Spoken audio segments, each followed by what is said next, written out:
Hello, my name is Christina Vargas, and I will be talking about a personal experience that had happened to me back on July 3rd, 2016.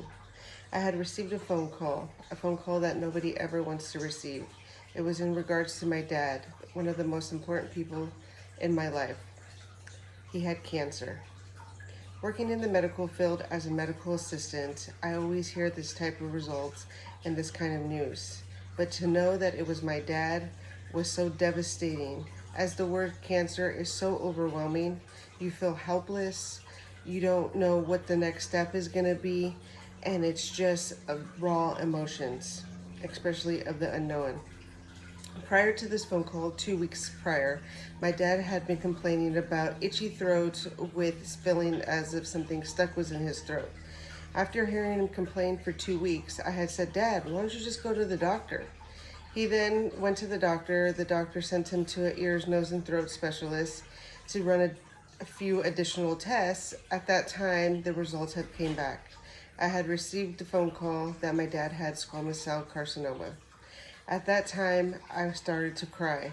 I was in disbelief, I was angered, and I had so much sadness just going through my head, as these results hit way too close to home. My boss was sitting next to me, and he knew something was wrong, so he sent me home. As I was driving home, I kept thinking to myself, how am I going to tell my dad these results? Got to the house, started walking down the hallway, and I was pacing back and forth as I felt my knees started to buckle. I went into his room, and then I knew at that time I had to tell my dad the results. I said, "Dad, your results are back." He said, "They are? How do they look?" And I got this pit in my stomach. I said, "Dad, you have cancer." At that time, he says, "No way, Christina, that's not right." And I said, "No, Dad, you really have cancer." He said, "That has to be incorrect. Why me?" At that time, I knew something was wrong. We both looked at each other, started crying and hugging, which seemed like an eternity.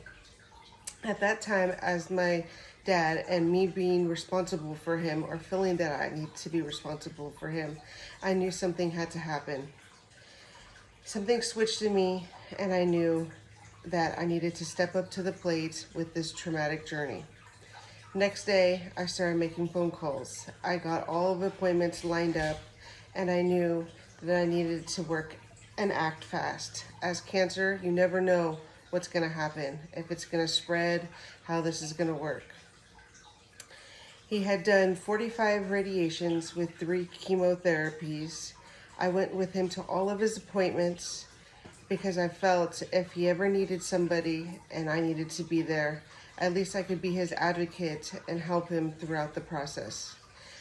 I knew and understood some medical words, so I knew that I was there to help him.